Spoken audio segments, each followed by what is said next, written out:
Well, good morning, good afternoon, and good evening from wherever you're joining us from around the world.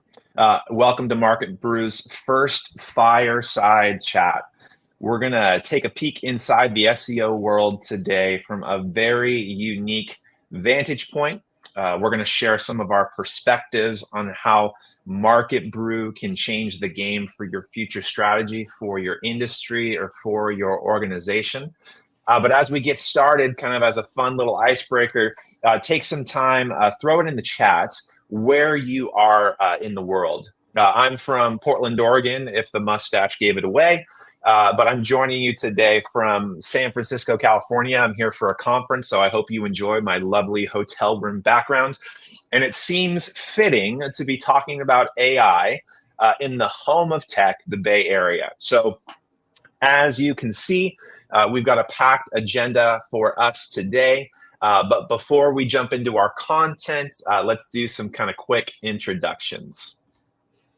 So if you have not met me before, my name is Steve Pyfrom. I get the joy of being the Director of Business Development for Market Brew. And my rap sheet is as follows. I have a very uninteresting background. I was a pastor for quite a long time, and I have my BS and my MDiv in Pastoral Theological Studies. So if you're a nerd in that regard, feel free to send it my way. We'll have a chat. But I've been a sales professional since 2016.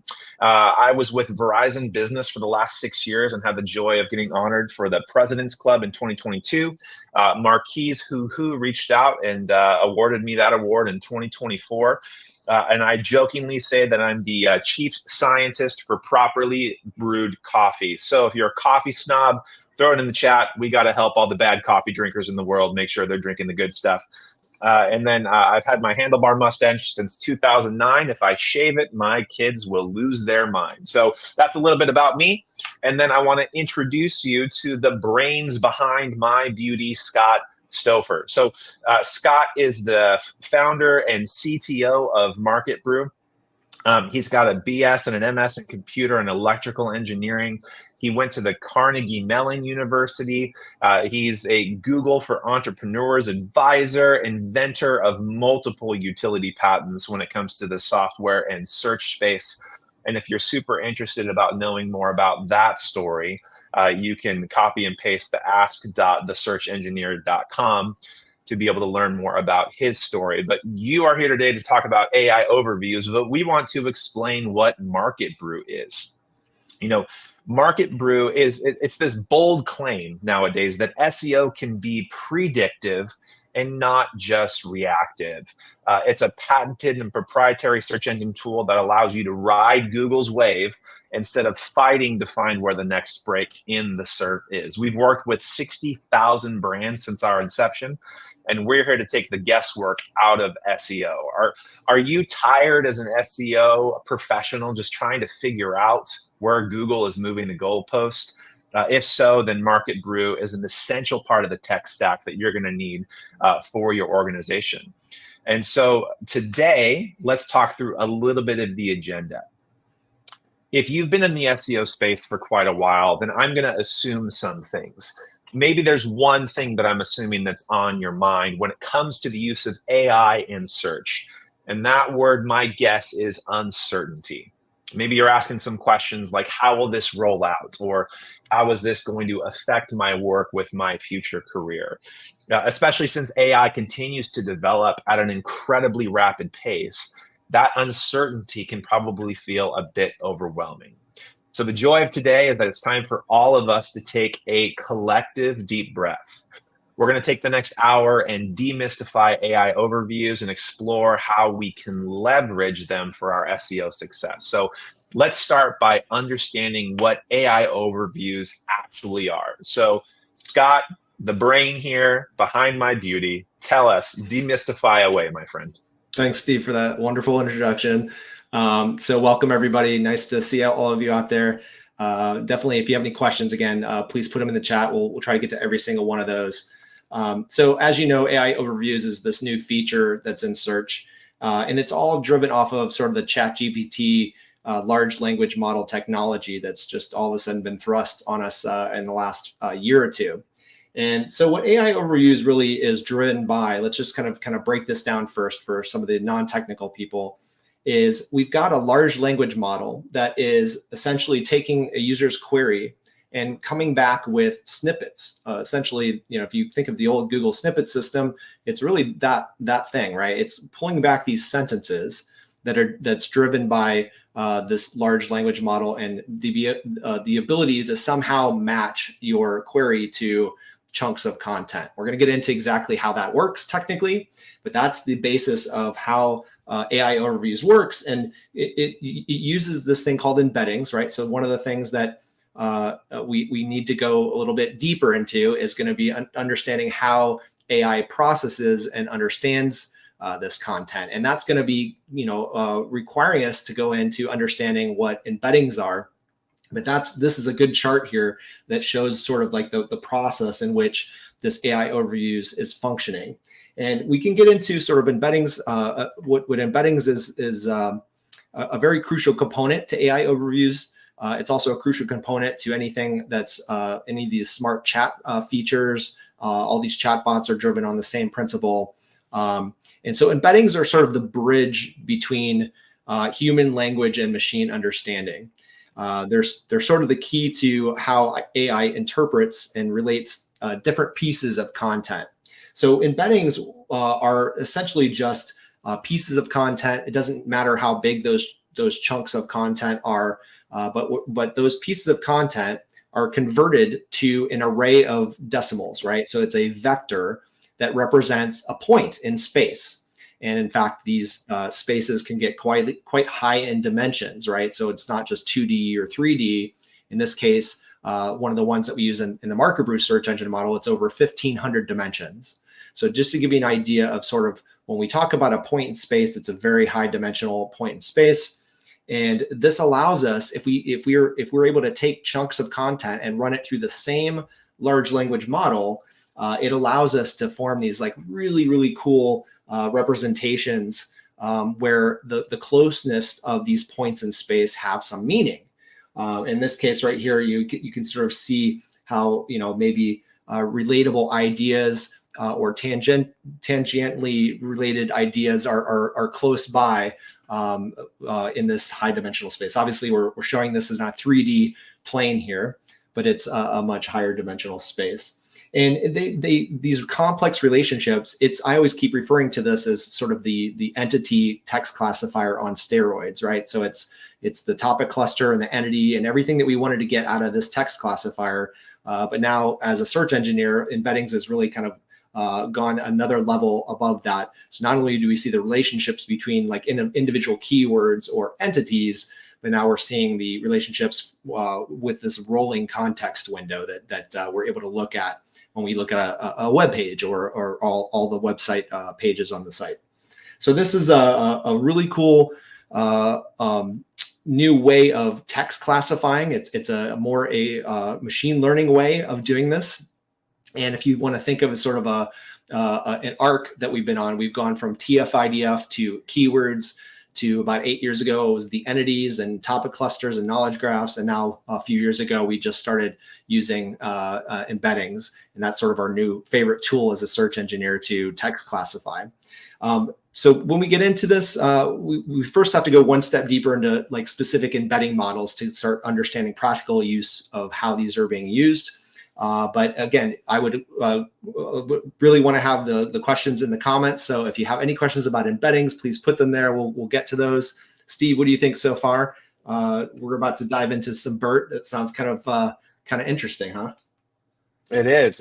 And, for maybe the non-SEO professionals who are just excited to learn, BERT and sentence BERT just comes across as language that's unfamiliar. So how does that kind of relate to the embedding models that you just proposed? Yeah, so BERT had a really big significance on natural language processing. It allowed search engines to finally start to understand a lot of complex meaning and relationships between different pieces of content. So understanding these models is going to give us a good insight into how search engines might be processing and ranking content, right? So that's what we're going to get into. And here's a thing called the Siamese network.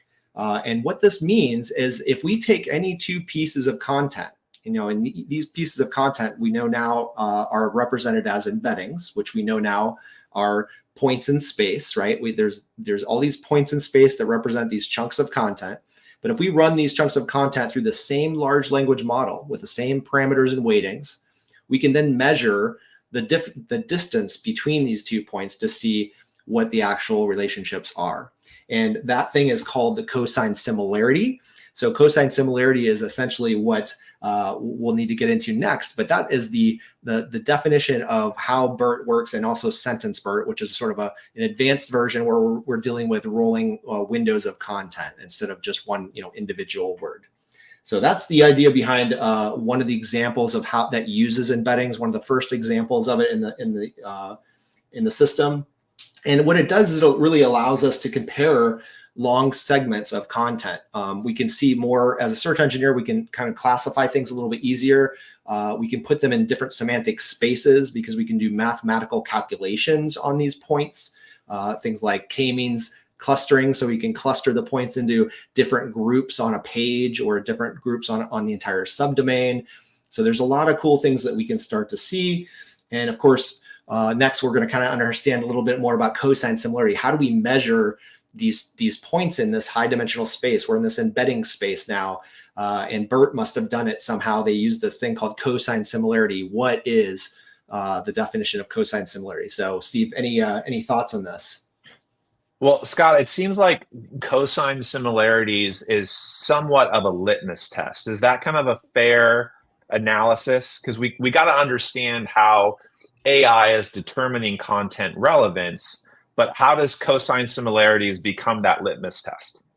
Yeah, it's basically summing up a lot of complex relationships and calculations between those relationships. So it's almost too simple to have a one-size-fits-all definition, because when you're comparing two chunks of content, you're not just looking at individual target keywords that you're trying to go after, but there's all this other stuff that's around it that can push that keyword into different semantic areas, right?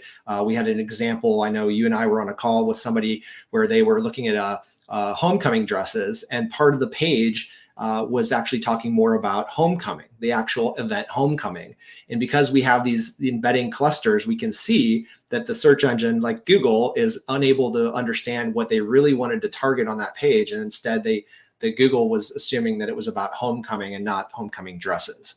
So really interesting things that can come from this, but it all comes down to this mathematical concept of cosine similarity.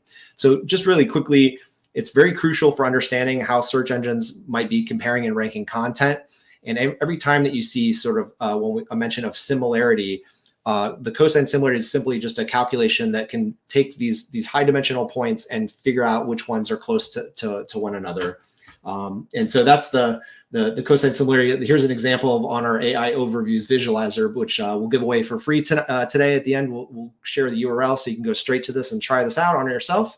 Or on any URL, but you can see that different chunks of content here have different cosine similarities, and you can put in different queries, and you can see sort of a heat map, right? So this allows us not only to see how close these chunks of content are to a query, but now we can start to understand, is there a format to this content that Google prefers, maybe.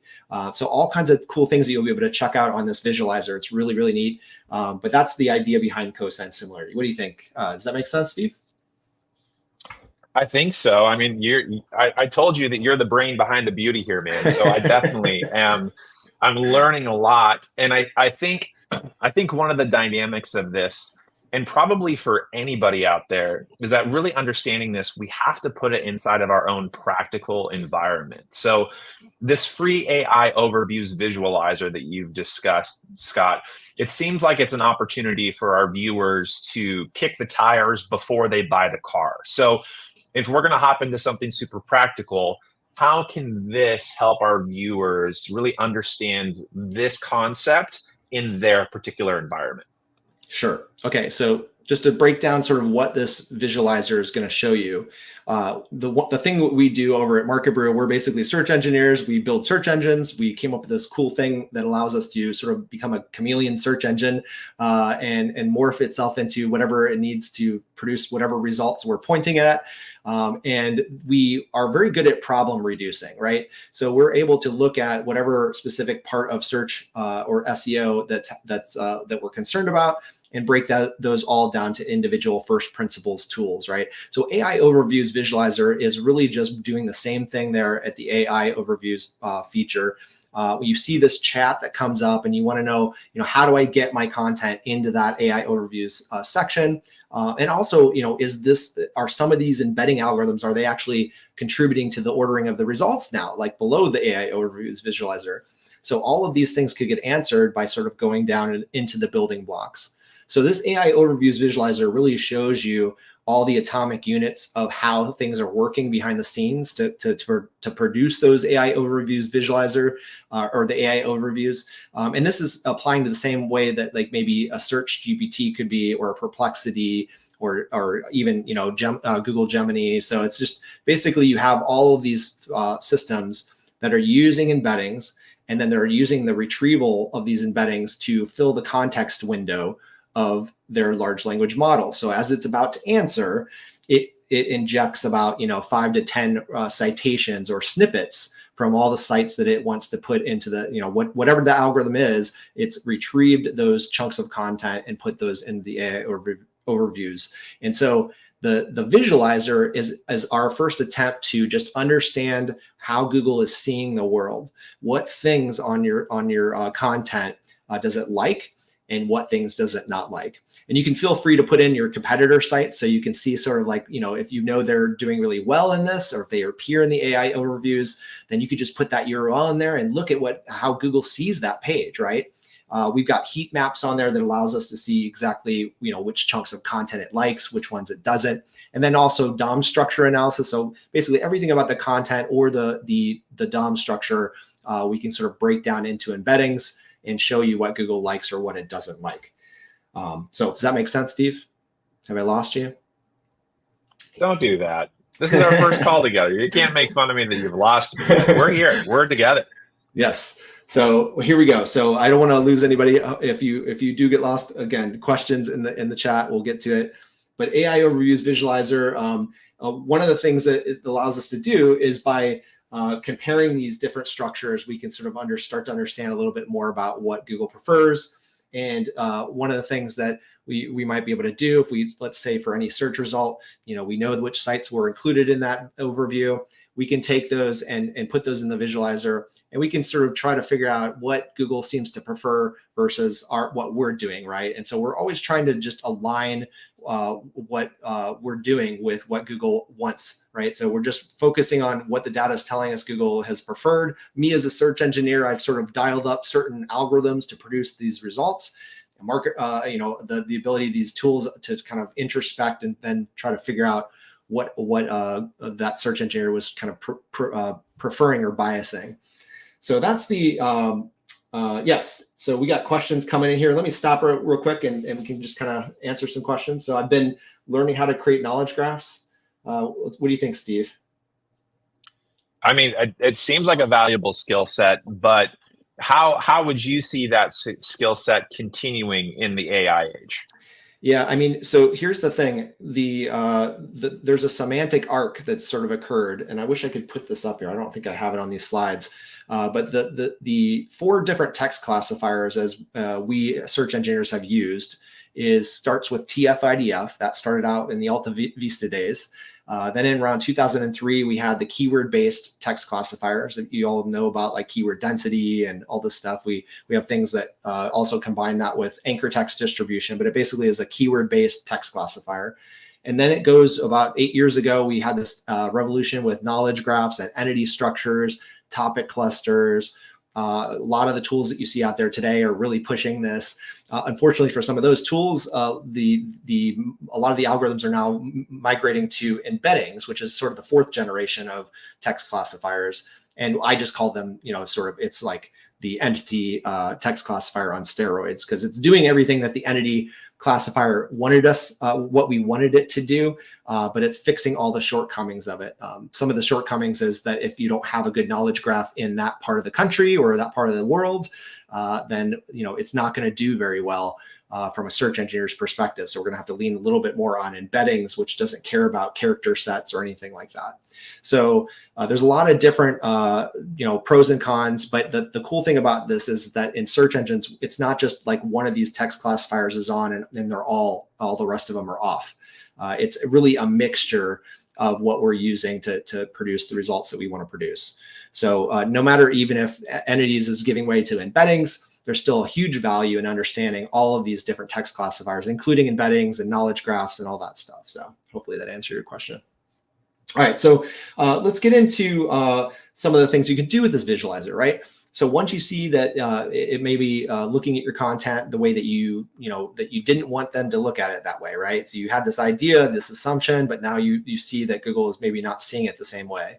So we have an editor on there. You can click on Test New Content, and that'll allow you to go into these tools that allow you to change the DOM structure. It'll have a rendered version of your DOM structure. So we've crawled your page, and we've run this rendering system the same way that Chrome does it.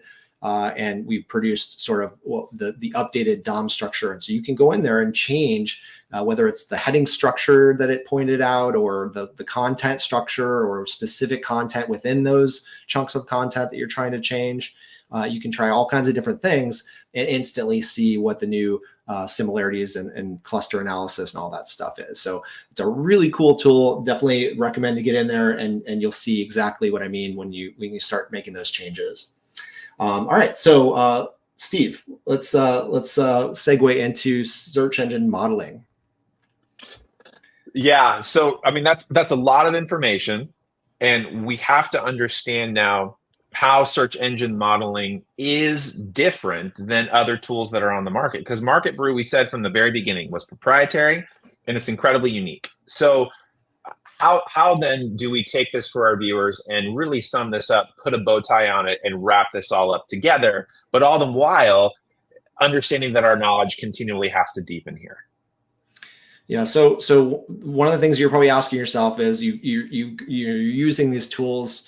We have the AI Overviews visualizer. We also have a Spotlight visualizer as well, which is the entity-based classifier. So both of those are free tools that you can play with, but you really don't know what Google is preferring or biasing just by using that tool. You can, like I said, try to manually look at all the other sites and try to kind of infer what you think it's doing, but there's got to be some sort of mechanism that lets us know, first of all, is this algorithm, is this specific classifier an issue for us? And second of all, is it a problem for us, right? Like, are we not already doing good enough, or is there a big, lever to pull to make those changes? And so that's what search engine models do. Search engine models is something that we invented back in 2006. If you go back to the marketbrew.ai site, go to the bottom of the site, and there's a bunch of patent numbers. You can see all those patents. Google is now citing these patents. It's sort of a seminal patent in the industry. So all the tools kind of have to cite this patent. It's really the idea of a transparent search engine, right? The idea not to create a search engine for the purpose of Google, but for the purpose of letting business owners understand what Google sees and how it thinks. And so that was the idea back in 2006. We put together all these different components, all the core components of a modern search engine. And we've sort of just developed in parallel with Google over the years. As it would add new algorithms, we had a control group of algorithms that we could look at and then try different versions of like the Panda or Penguin algorithm. And we would figure out which ones helped our model or which ones didn't help our model. So that's the ability to sort of have this model that calibrates and allows us to figure out exactly which algorithms what's the recipe of algorithms that produced a specific search result. Google, by the way, changed its system from a rules-based engine to a machine learning-based engine somewhere around 2012. So we had this huge discovery that really was a pivot point in Market Brew's history of search engine modeling. And that was, we had this genetic algorithm called particle swarm optimization that allowed us to point our sort of a generic search engine model that we had this model of Google at the time, but now all of a sudden, the recipe of algorithms was different for every search result because it's now this sort of custom set of results for every search intent. We took this genetic algorithm and allows us to point at any ranking results and it would back into what the bias and weight settings were on the model such that we produce the same results. And so this was a huge sort of a chameleon search engine moment, right? We invented this chameleon search engine, sort of a mini Google simulator, if you want to think of it that way. And this allowed us to do a number of things, right? So we could see sort of at any given moment what Google was biasing to produce these results. So we can sort of take a snapshot internally and see exactly what the settings were. It frees everything, basically. It's a control group. And then let our target sites change things based off of this discovery system that kind of figured out which algorithms are the big difference makers, where's all the leverage in the model, and then it produces these tasks that allows us to see what to do and how far we need to go with that specific task. So Google, as it's gotten more volatile, a lot of people are going now towards this methodology of search engine models because we have Google changing its mind every 6 months of how it wants to reorder the results. And we can see these shifts in the market brew models. We can see all the different algorithmic weightings changing. And as these volatile periods move forward, everybody that has a model, right, can just recalibrate this model. So as you recalibrate it, now all of a sudden you don't just see what Google's biasing at that one moment, but also what the trend is, right? Which let's say those text classifiers, right? There's 4 of them. What is the trend that's happening from over the last few years? And what we've seen specifically to that scenario is we've seen that the keyword based classifier has really kind of been replaced by the embedding, and also the entity one has been replaced by the embedding, specifically over the international areas. And so that's and a direct implication, I think, of the lack of the Wikidata structure and knowledge graph in those areas. So, but those are you can see these sort of macro trends.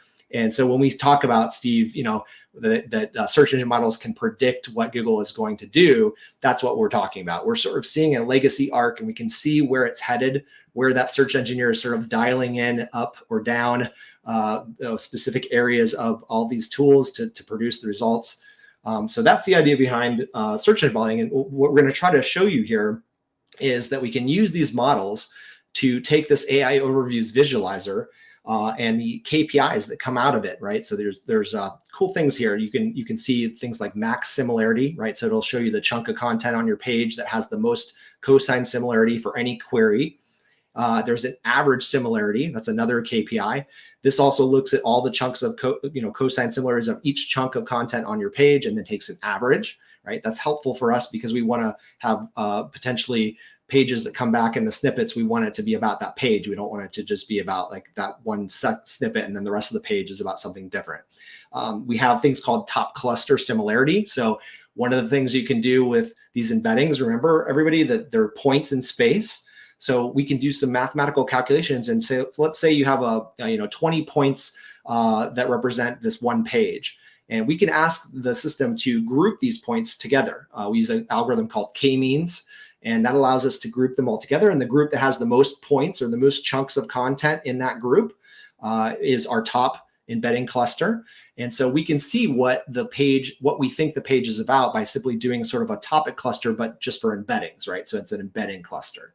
So there's all kinds of KPIs that will come out of this, and you'll see this in the tool. The question is this a problem? And what do we need to copy if we do that? And that's what the search engine models bring to the table. So you're able to, not just see sort of what the issue is for a specific part of the search engine, but you can see if that's a problem at all, right? And if you do a lot of these models, you can start to see these patterns emerge for your site. So now we can think, oh, it's not just these pages that need fixed, it's this template that needs to be changed. We need to structure the template different because Google prefers a different way. So that's the idea behind this. And sort of by understanding these models, we can sort of anticipate change, right? So we can see that Google is preferring these embedding algorithms. So now all of our content generation, all of our link structure, whatever it happens to be that it's biasing, we're now focusing in on, and that's the sort of the rule set that we're using when we're developing the sites. So that's the idea Scott, behind this. Yeah, Steve. Would you mind going back one slide? Because I think this is really, really important, because this is what we call a ranking blueprint within the software market brew. Could you explain a little bit more about what that graph is and how a viewer like ours could utilize Market Brew and really analyze what this graph is. Yeah, so the what you're looking at right here is a radar plot of a ranking blueprint. So this is for a specific keyword search result, and it's crawled the entire search result, all the landing pages, all the sites that it's part of, all the sites that it points to, and all the sites it points to, all this big statistical model of the internet around this search result. And you can add a target page or not. It doesn't really matter for this specific radar plot, because what this is showing us is the recipe of algorithms. Imagine a DJ mixing board, and each one of the sliders on the mixing board represents, one of the algorithms that I can use as a search engineer, right? And I've been told for this search intent, I want to see these types of search results. Maybe it's an authoritative thing that everybody wants a very high authority because maybe it's healthcare or legal. And so I look at this from a search engineer's perspective, I can sort of dial in what I need to get those results. And what the Market Brew system, these search engine models do is reverse engineer that, right? So we take a neural network, which is sort of a black box to every other SEO software tool in the world. We've opened that up, right? Now it's a transparent black box for us. We go down to first principles, individual features within that neural network. And those features we develop out as sort of like families of algorithms. And that's what you're seeing right there.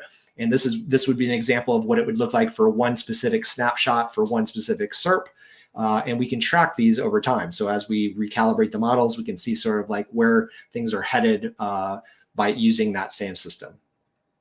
And this is where, if we analyze that, we can really take that top competitor website and our website and really see the differences on why Google is biasing them over us. Is that a fair assessment? Yeah. So, I mean, you can see sort of an example of this. I'll kind of walk you through one example before we get into the rest of the AI overviews. So here's an example of one of the algorithms that comes from this. It's called top cluster similarity.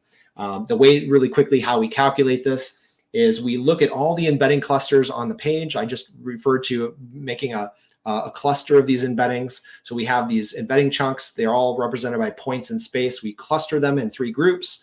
And we can do this also on a site level as well. So we can take every chunk of content on your site, cluster it into 3 groups. And now we know exactly what your site is about. And we also know if we retrieve a piece of content from your site, that if it's in that top group, right? So that's what that algorithm is. It's saying, I only want snippets to come back into AI overviews or just Google snippets in general, only if this chunk of content belongs to the top page cluster or the top site cluster, right? There's actually 2 algorithms that we use.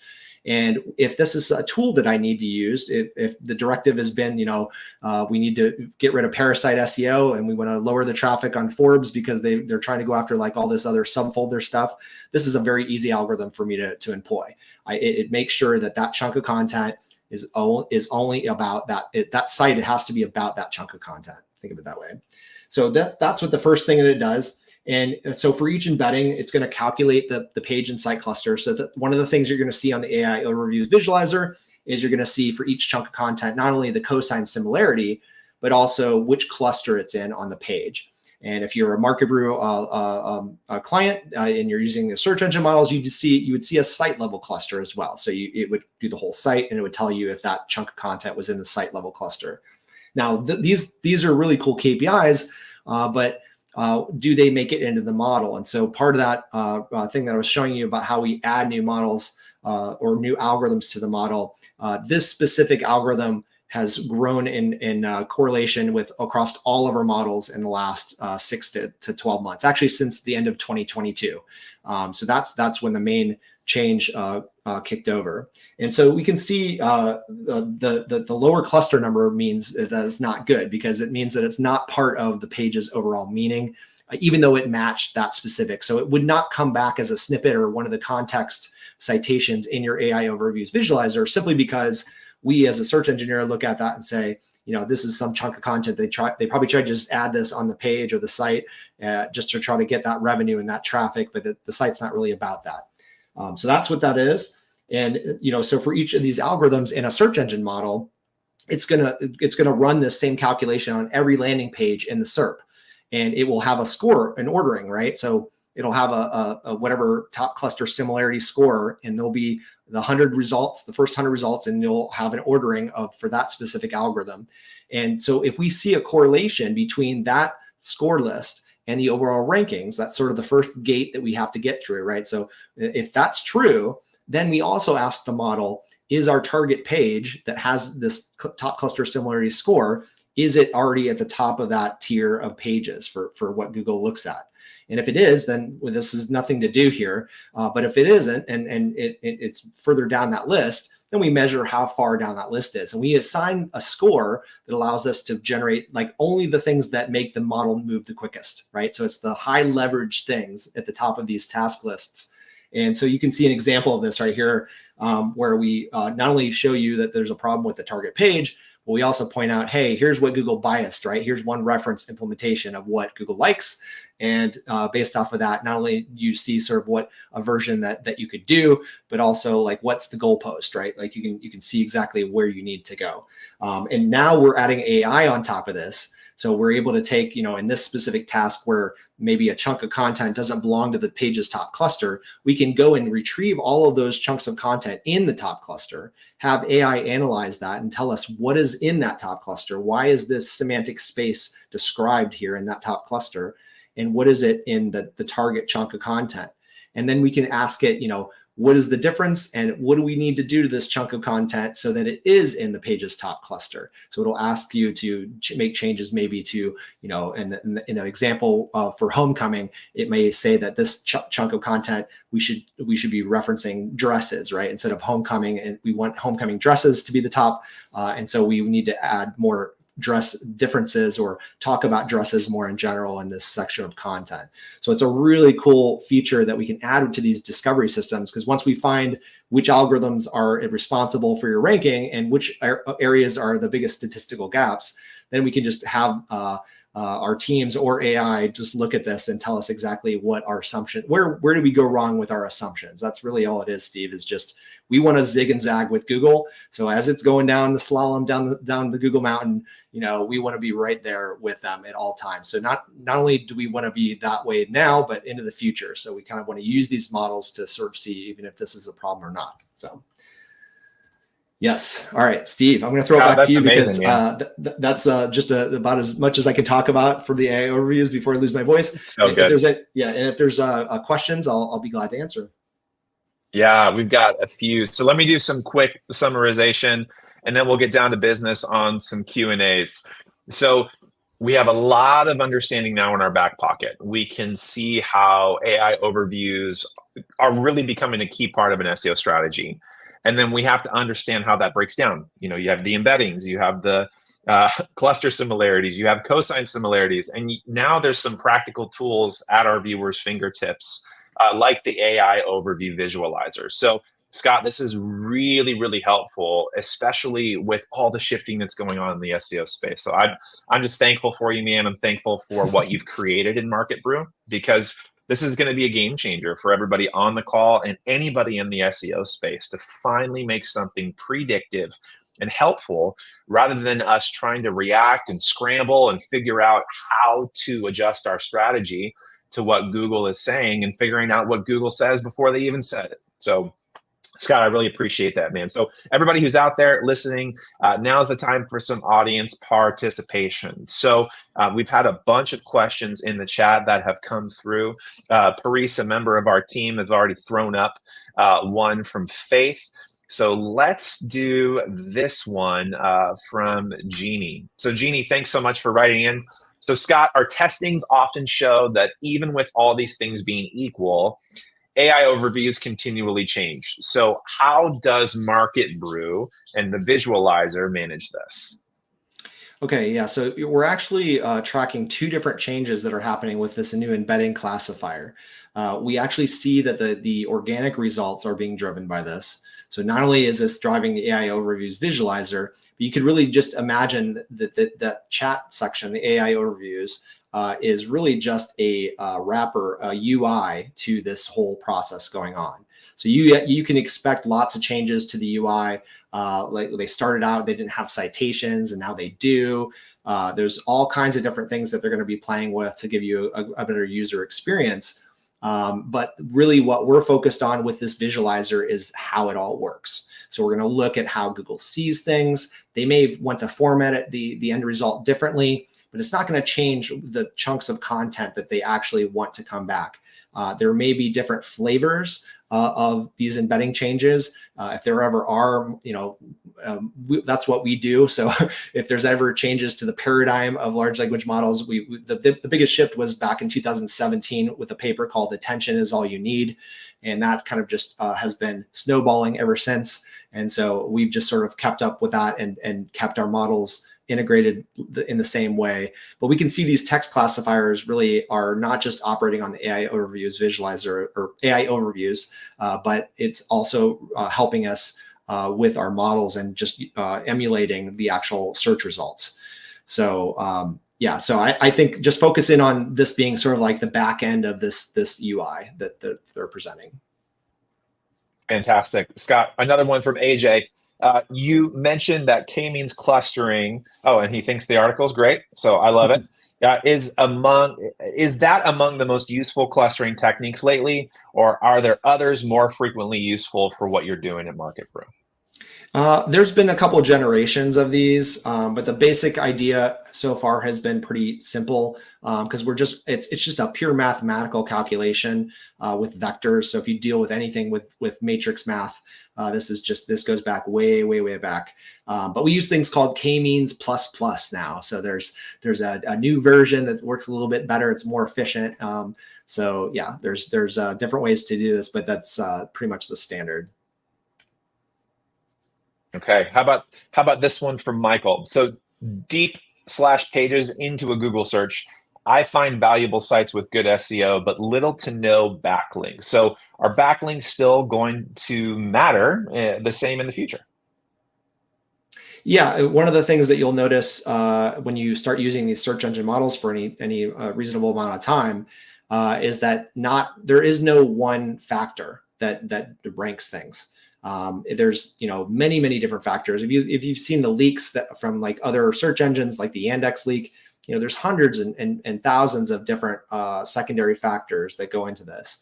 What we've done is sort of broken up in our models, made it into like sort of families of algorithms. So we just looked at this as sort of a neural network, and we want to pick out the big features, the things that we can connect with, right? The things that we can actually have actionable changes and understand. And so, yeah, I think that's the main. Did I answer the question, or did I go off on a tangent? No, are backlinks still going to matter? Yes, backlinks. Yes, they do. Yep. Yeah. So for instance, in our model, we will use things like the Ahrefs domain rank, right, to see if this is a correlated thing and factor in the results. It really just depends on the search results. Sometimes it is, sometimes it's not. There's more than just like the backlink structure. We have this thing called the link neighborhood algorithm, which measures the A and EAT, right? So the authoritativeness. And we have an inbound version and an outbound version. And the outbound version, actually, this is a good nugget of information, Steve, for all our viewers today. Take this home. The link neighborhood outbound version has been highly correlated in the last 12 months. And what this is doing is it looks at all your external links that you link out to. And so this is not the internal coming in, but what you link out to other subdomains. It'll look at the average link flow value of each of these target pages. And so what we've seen is a correlation between pages that are linking to authoritative and citing authoritative sources, specifically within their industry. So this might be an industry publication or accreditation or something like that. Those are highly correlated recently with the overall ranking. So it seems to me that my counterpart over at Google is sort of leaning heavily into this link neighborhood, this outbound link neighborhood algorithm. So yeah, the linking structure is it's been, it's content and links together are pretty unstoppable when we're trying to classify things and understand what the content is and what other people place value on. It's very important to be able to have a very precise way of measuring every link on a page, with a numerous number, there's all kinds of different algorithms like reciprocal and editorialness, and we can use embeddings now to see how relevant the anchor text is to the target page. There's all kinds of crazy things that you can do to measure each link on a page, and then that becomes this link graph, whether it's your internal link graph, or if we're looking at it from a whole internet, it's the subdomain link graph or the entire link graph at large. So so the backlinks are definitely important, but it's becoming very hard to game that system. What I mean by that is you in the past could just go for like 1,000 links that are like mid, kind of shady links, and that might do it. But now, you could just get 1,000 shady links, and we're pretty smart on like, knowing which links to count and which not, and we'll count them. They're just, 0.0001 value. They're not going to do anything for you, and they could end up hurting you if we decide that we want to have some sort of, punitive algorithm that searches for stuff like that. So, but it's definitely very worth having content that people will link to, or, like you can see Market Brew, we produce these free tools and they become, lead magnets because everyone's using them and they all want to come to Market Brew. So that kind of stuff is really important to have these pieces of content or tools or whatever it is around your own business, so that people will be linking to the site naturally, and you get the linking from your industry, right? From your peers is the big one. All right. Love it. Well, let's do this one. Jeannie's got another question, kind of 3 in 1. So having recently affirmed that Google pays attention to clicks in algorithm weighting, does it weigh the clicker, the user too? So does the intended audience versus a bot or article or a competitor, does that actually matter? And where's the user relevance there? Does it weigh the clicker too? Yeah. Well, so one of the things that we're doing in Market Brew is measuring the organic engine. And unfortunately, we do not have any kind of secret deal with Google to get their click data. So that, unfortunately, that is not part of any of the models. And so things like click data or stickiness or all that stuff in there, I really haven't focused too much on that because there's nothing I can do about it. I don't have the data, so there's no way to really incorporate that or even figure it about. So if you're asking me just to, what I think they're doing, absolutely. I mean, if they can quantify what type of viewer is clicking, obviously, if you have that system, one of the first things as a search engineer is you got to protect against it being hacked. So we're going to have to figure out a way to eliminate any kind of bot farms that are going and clicking. So I would imagine that all of that is already in place. Perfect. Well, let's round this out with kind of one final question Faith has written in. And I think this is kind of a really practical one. Like, what would you do? And what's your recommendation for someone that wants to start a new site? I mean, starting from scratch, building from the ground up, what does it look like to utilize a tool like Market Brew? I think the most important thing is you want to use these tools to understand how Google sees your content, right? The whole game of SEO is we want to align with what Google wants, right? And the problem with SEO a lot is you have this PR team that's from Google and everybody's giving generic advice and it can be interpreted 10 different ways, and it is. And everybody wants to have their own specific, influencer moment where they think, aha, I think I figured it out and this is what we think it is. Just view this as a fluid thing. Google is constantly changing its algorithms. There's many different ways and classifiers that we can view your content and the way that your site looks. So just view this as sort of a roadmap. These search engine models give you a roadmap for your team, right? So the team can understand exactly what the content should look like or what the structure should look like or whatever things that Google biases you'd see in this model. That just gives you an example of sort of what to copy. Awesome. Well, Scott, thank you so much for answering the questions. And then viewers out there, thanks for writing in questions. We had some backed up questions that we were going to ask if none of you participated, but I'm glad that you guys did. And Scott, thanks for answering those live. So let's jump over to maybe some next steps. So here's the deal. Market Brew is a fantastic solution in your tech stack to give you that predictive knowledge on where Google is going. We want to help you take out that guesswork from your SEO job, because in reality, we got to figure out where things are going to go. And if you're going to have to answer to executive teams or speak to management around how the SEO strategy is actually going to drive some revenue for your company, Market Brew is a necessary tool in your stack. So I'm going to throw in the chat right now a link to book a 15-minute discovery call with me.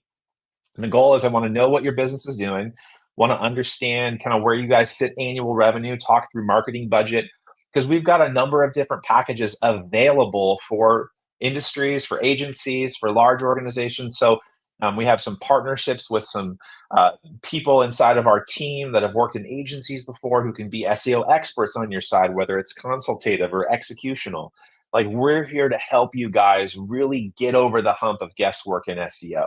So do yourself a favor, copy that link, book me out. My calendar's open, and we're here to serve you guys. So our hope is that today you've learned something. You feel like understanding AI is a little bit easier and maybe a little less disheartening than maybe when you came into the call.